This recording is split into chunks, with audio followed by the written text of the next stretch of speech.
skin is an important sense organ. It is very sensitive to touch, pain, temperature, pressure, and this is so because it is enriched by free nerve endings and it has many sensory receptors over it, like there are Pacinian corpuscles, Meissner's corpuscles, Ruffner's corpuscle.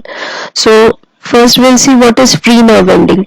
It is means the free nerve endings, they terminate in stratum granulosum of epidermis and they surround most of the hair follicles and they carry the sensation of fine touch, heat, cold, pain, and the hair movement sense. So these are not covered by Schwann cells. That's why they are known as free nerve endings. Then the Pacinian corpuscles are long ovate structure present in deeper part of the dermis and they are also present in hypodermis. And the nerve end in the Pacinian corpuscle is surrounded by concentric lamellae of flat fibroblast-like supportive cell and they carry the sense of deep pressure and vibration. Then the Meissner's corpuscles are localized within the dermal papillae of a hairless skin. In Meissner's corpuscle, the nerve endings are surrounded by perpendicularly arranged supporting cell and histologically these corpuscles resemble the loose twisted skin of wool due to orientation of Schwann cells and these are responsible for light touch and sensation. Raffinus corpuscles are elongated fusiform in shape. They have a single myelinated nerve fiber surrounded by fluid-filled space enclosed in a capsule and they arborize into fine axonal endings. They terminate into fine small knob-like bulb and they carry the sense of skin stretch and torque sensation. Then the bulboid corpuscles are the end bulbs of Cruz. They are thermoreceptors. They sense the cold, temperature, and they are in appearance they are minute cylindrical or ovoid bodies and they have expansion of modulated or myelinated nerve fibers. They are located in conjunctiva and in the mucosa, the mucous membrane of the lips. It is present in the tongue and epineurium of the nerve trunks. It is also present in penis and clitoris, that is genital corpuscle. It is also present in synovial membrane of certain joints. So it is mainly thermoreceptor. Then the Merkel's disc are mechanoreceptors. They are found in basal layer of epidermis and hair follicles. Hair is one of the appendages of a skin and hair covers entire body except palm, sole, then side of the hand and feet, lips, ventral surface and digits, then the part of genitalia. The growth of hair and the texture of hair are influenced by hormones. Now if we concentrate ourselves in the diagram here, in this diagram we can see different parts of the hair as it is labeled. The shaft is the visible part of the hair that projects above the surface of skin and root is the part of hair that is embedded within the skin. It is enclosed by hair follicle.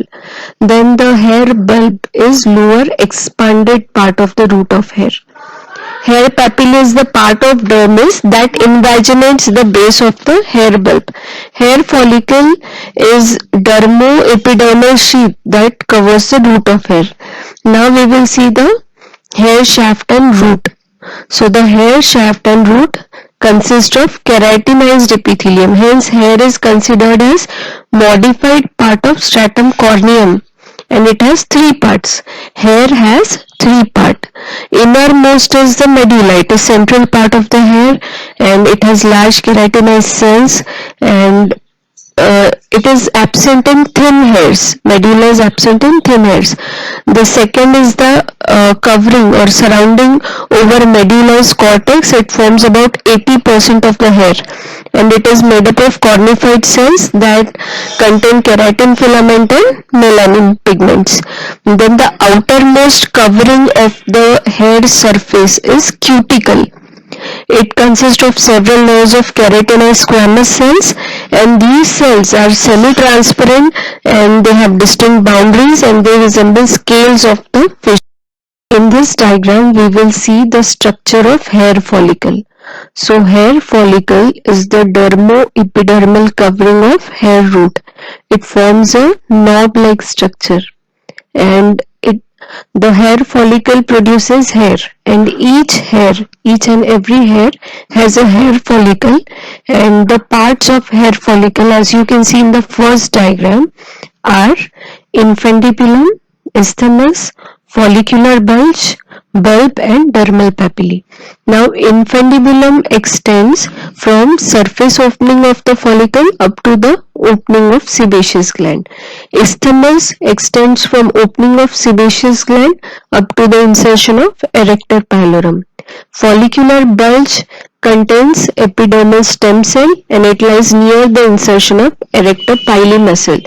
The bulb and dermal papillae are the lower expanded end of the hair follicle. The dermal papillae invaginates into the base of hair bulb. The wall of each hair follicle has three layers: inner root sheath, outer root sheath, and dermal connective tissue. Inner root sheath again has three layers in it. The inner root sheath is multi-layered cellular coat. It covers the deeper part of the hair, and the three layers from outside inward are: first is Henle's layer. It has single layer of cuboidal cells with flattened nuclei, and the second is Huxley's layer, stratum epithelial granuloferrum. It is also known as stratum epitheliogranuloferrum. That is Huxley's layer. It has double layer of flattened cells and it contains large eosinophilic granules in it. And the outermost is cuticle.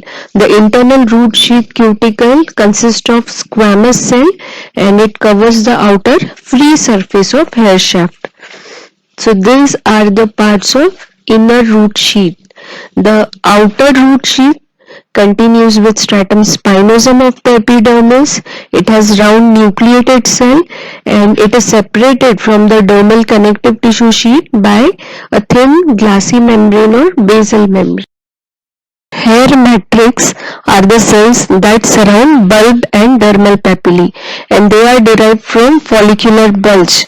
They divide and they provide continuous supply of cells for hair growth, and the melanocytes are scattered among the matrix cell and they transfer melanin to the developing hair cells.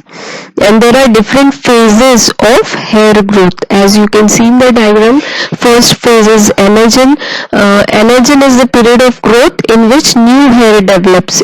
There is active growth. Then the second phase is catagen. It is transitional phase and there is brief period in which the growth stops.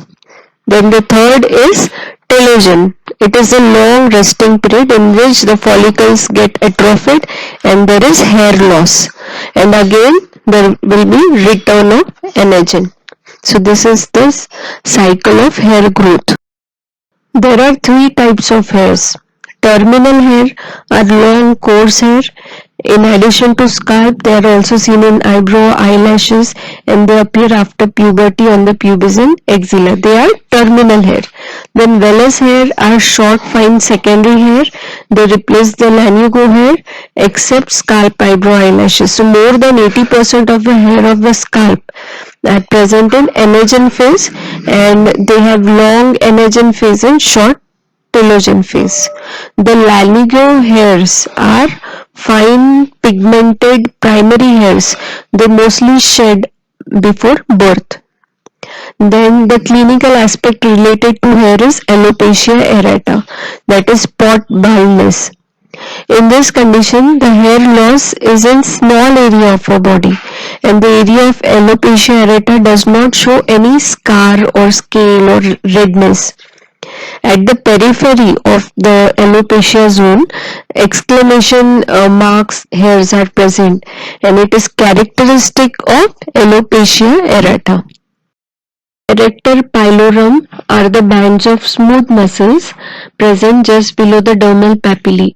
They lie obliquely and they extend from lower part of hair follicle towards the dermoepidermal junction. And within the obtuse angle formed by this muscle, there lies sebaceous gland. As you can see in this figure, you can see the obtuse angle formed by the Arrector pilorum, and it encloses the sebaceous gland. When the Arrector pilorum muscle contracts, it causes squeezing of the secretions from the sebaceous gland. So it helps in the secretion from sebaceous gland, and it also causes goose flesh appearance over the skin, means the hair shaft become upright, and depression is there in the skin where the muscle is attached. And the Arrector pilorum muscle is supplied by cholinergic fibers of sympathetic nerves. This muscle is absent in the facial and axillary hair. It is also absent in the eyebrows, eyelashes, then the hair of nostrils and external acoustic meatus. Depending on the mode of secretion, sebaceous gland is classified as holocrine gland. It is a simple saccular gland present in dermis part of the skin. Usually it opens in pilosebaceous canal at the infundibulum of hair follicle by short duct. So there are two types of sebaceous gland. Few sebaceous glands are connected with the hair follicles, and some of the sebaceous glands are hair independent.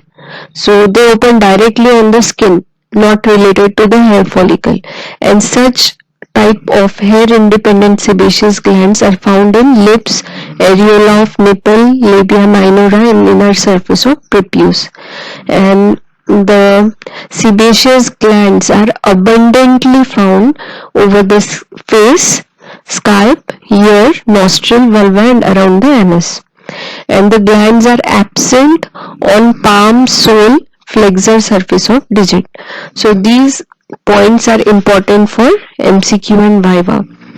The sebaceous gland develops as lateral outgrowth of outer root sheath of the hair follicle, and each gland has two portions. As we have earlier seen in the chapter of glands, each gland has two parts, right? There is secretory part, so it is mainly formed by the alveoli, and the excretory part, it is formed by broad short ducts which are lined by stratified squamous epithelium, and each alveolus consists of mass of polyhedral cells, and usually the alveolus do not have lumen in case of sebaceous gland. As you can see in this diagram, there is no lumen in the alveolus of sebaceous glands. Each alveolus of the sebaceous gland is lined by basal cells and secretory cells. Basal cells are outermost cells resting on basement membrane, and they divide mitotically to form inner secretory cells. Secretory cells resemble multilocular adipocyte. They are large polygonal. So histologically, when you see the sebaceous gland, you can see large polygonal cells with a big round nucleus, and the cytoplasm of the secretory cell is filled with lipid droplets. Nuclei are pycnotic, and the cell ruptures for discharging the oily sebum. So there is holocrine mode, means disintegration of the cell occurs when it secretes the sebum. And the sebaceous glands are lined by keratinized stratified squamous epithelium. On HNE preparation, means during the routine HNE staining procedure, the lipid droplets are washed away by the xylene, and the cytoplasm is stained lightly with eosin, and it shows foamy appearance. And the secretions, now coming to the sebum or the secretion of the sebaceous gland. So the secretory cells synthesize and accumulate sebum, and during this process the cell undergo apoptosis.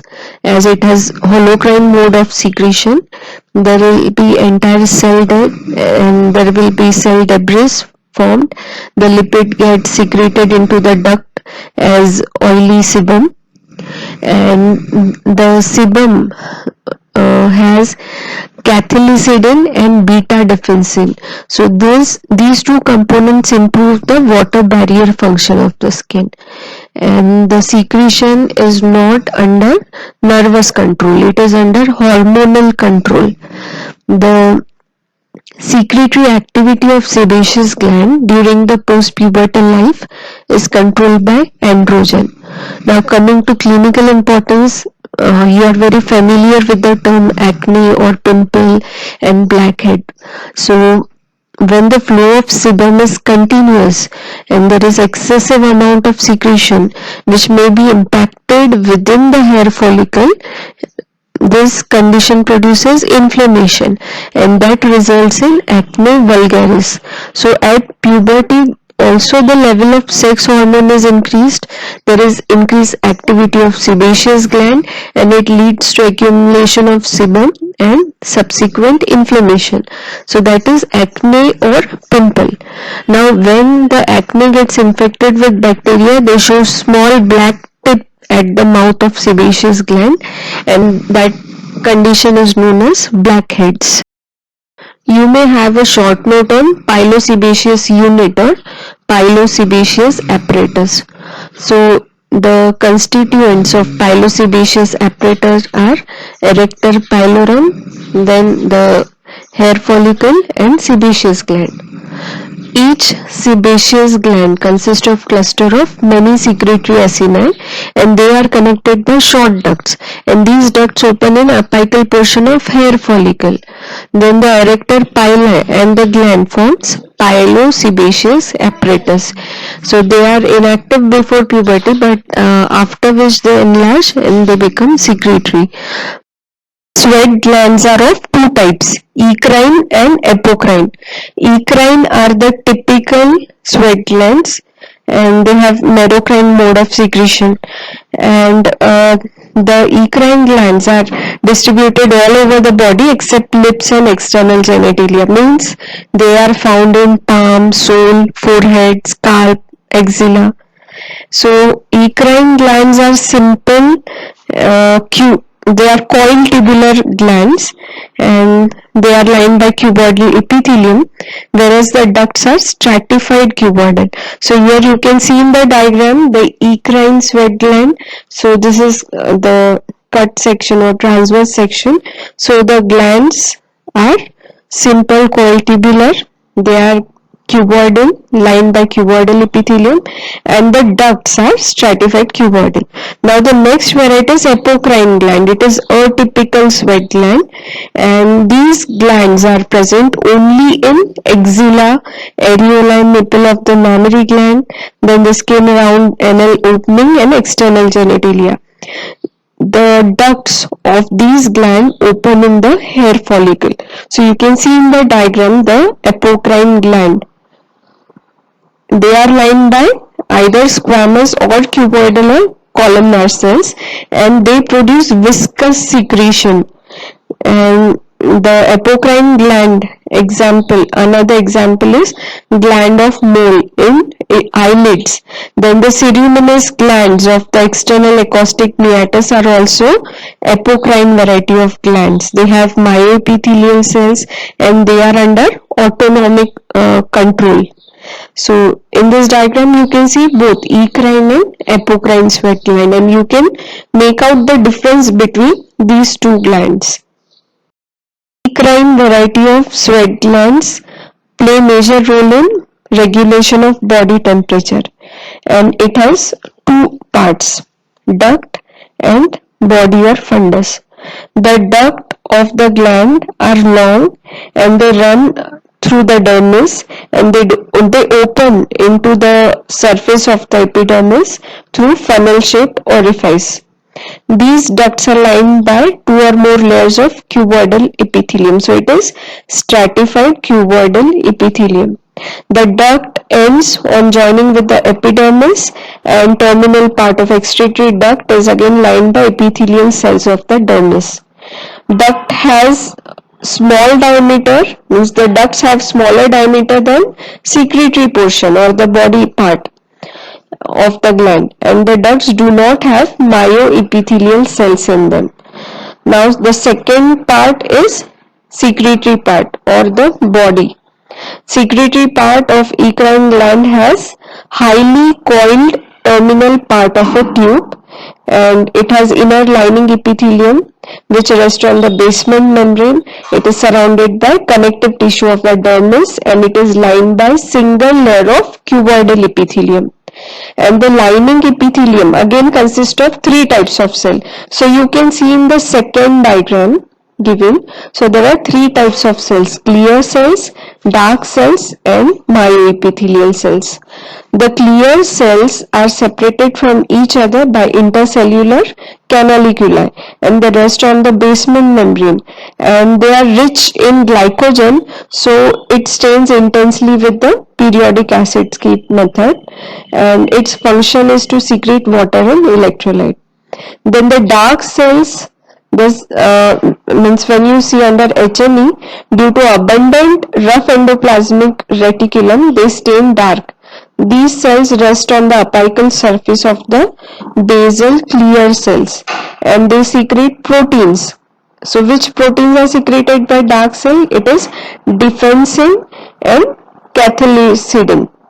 And the dark cells secrete secretion by exocytosis. So the mode of secretion is merocrine. Merocrine means the entire cell remains intact. There is no damage to the cell, and the mode of secretion is exocytosis. Then the third variety of cell is myoepithelial cell. It is contractile cell. It is located between the secretory cell and its basal lamella, and they are dark eosinophilic due to presence of contractile filaments in the cytoplasm. And what is the function of myoepithelial cell? It helps in ejection of secretions.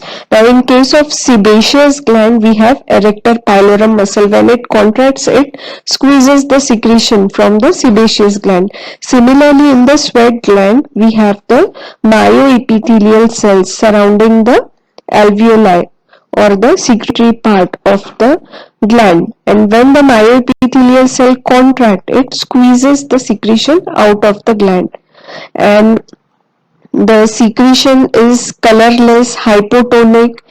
The ductal epithelium reabsorbs the sodium chloride with water, and it is influenced by aldosterone. The eccrine glands are stimulated by cholinergic fibers of the sympathetic nerves. The second variety of sweat gland is apocrine gland. It is a typical sweat gland, and it is located only in the axilla, circumannal region, and mons pubis. The ducts of the apocrine glands open in the hair follicle. They lie just above the level of sebaceous ducts, and they are again simple coiled tubular glands, and here each gland is having duct, that is excretory part, and body or the secretory part. The secretory part of the apocrine gland is located deep to the dermis, or it may be present in the hypodermis. You can see in the diagram the apocrinal gland, right? So the lumen of apocrine glands are wider than the lumen of the eccrine glands, because these glands store the glandular secretions within it. We have seen the first diagram, histological diagram, in which we have compared the eccrine gland with the apocrine. So in the eccrine, the lumen is small, and you can also distinguish it histologically by seeing the lumen. When the lumen of the gland is larger, we can consider it as apocrine gland. Previously, it was thought that during secretion, the part of the cell is pinched off. Means we say that the apocrine type of sweat gland, depending on the mode of secretion, is apocrine in nature. Apocrine means what? During secretion procedure, the apical part of the cell is pinched off. But nowadays it is considered, means when we see under transmission electron microscopy, means the recent authors say that the cell of apocrine sweat glands follow merocrine secretion, means the mode of secretion is exocytosis. The cell is not disintegrated or even the apical part is not pinched off. The cell remains intact and it secretes through exocytosis. The secretory portion of these glands are lined by simple cuboidal epithelium, then they have myoepithelial cells surrounding it, and then there is basal lamella. There are few modified apocrinal sweat gland, like we have ceruminous gland in the external acoustic meatus and ciliary glands are present in the eyelids. Then the gland of mole. These are all modified apocrine sweat gland, and its main function is to produce protein-rich secretion. It includes pheromones. So it has typical smell and the secretion is very viscous. And again, they are under control of adrenergic fibers of the sympathetic nerves. Coming to the clinical aspects related to the sweat gland. So there is a genetic disorder known as cystic fibrosis. There is defect in the gene of chromosome 7 and it results in defective chloride transport due to defect in a gene known as FTR protein channel. The cystic fibrosis transmembrane conductance regulator protein is there. So there is defect in that. So the chloride concentration in sweat increases due to decreased absorption of sodium chloride from the lumen of ducts of the sweat gland. Okay, so this condition is cystic fibrosis. Now we'll see the peculiarity of apocrine gland. Apocrine glands become functional with puberty and they secrete pheromones. It has aldosterone and androstenone in male and copulins in female. Then the eccrine glands, they are stimulated by heat and stress. The apocrine sweat glands are stimulated by emotional and sensory stimuli.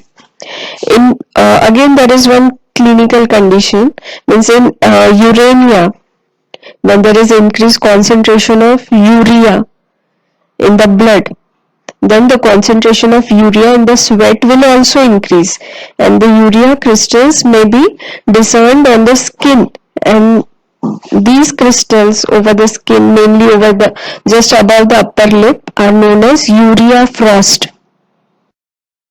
We will briefly study the nail. So nail is one of the appendages of a skin, and nails are present in the fingers and toes. They provide rigid support and they represent modified keratinization of epidermis.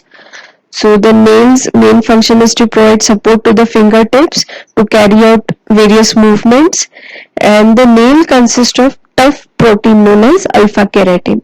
Now you can see the structure of nail in this diagram. So in this diagram you can see the nail plate. It is the body of the nail which consists of keratinized cell. The nail plate shows free distal end and has an embedded proximal end. The proximal end is known as root or radix, and the nail plate is continuation of stratum lucidum and corneum of epidermis. So it is important for MCQ. The nail plate is continuation of stratum lucidum and stratum corneum of epidermis. Then we can see the nail bed. It is highly vascular connective tissue layer lying deep to the nail plate, and the nail blade is continuation of stratum basal and spinosum of the epidermis. Then comes the germinal matrix. It is thickened germinative zone at the root of nail plate, and the proximal nail fold is the fold of epidermis that covers the nail root. Then we have the term lunula. It is the proximal soft half moon shaped white part of the nail plate that you can see, right, that overlies the germinal matrix, that is lunula. Okay, sterile matrix is the part of nail bed that lies under nail plate and it is the continuation of germinal matrix, but it does not contribute to the growth of nail plate. And the sterile matrix does not have dermal papillae in it. It has several parallel longitudinal ridges. Then comes the lateral nail fold or nail wall. These are epidermal folds that overlap the sides of the nail. So then we have the lateral nail grooves, and these grooves are present between lateral margin of nail plate and the lateral nail fold. And then in the diagram you can see there is eponychium. It is the extension of base of the nail plate or stratum corneum deep to the proximal nail fold. Then hyponychium is the part of stratum corneum or epidermis that lies under free edge of nail plate. Cuticle is the skin that overlies base of the nail matrix, and perionychium includes the nail wall and cuticle area. So these are important terms related to the structure of nail, which you can see visually also. By naked eye you can see these parts of the nail. Let us briefly revise some of the commonly used clinical terminologies. So what is psoriasis? It is excessive and rapid proliferation of keratinocyte. Then acne vulgaris, it is the infection and inflammation of sebaceous glands. Then generalized depigmentation of skin is known as albinism, and localized depigmentation of skin is vitiligo. Then the terms related to nail. There is onychia, that is inflammation of nail folds. Paronychia is infection of the nail folds. Then koilonychia, it is the nail appears spoon shaped. There is concavity in the superficial part, and it occurs due to deficiency of vitamin B12. Then blue coloration of the nail indicates peripheral cyanosis.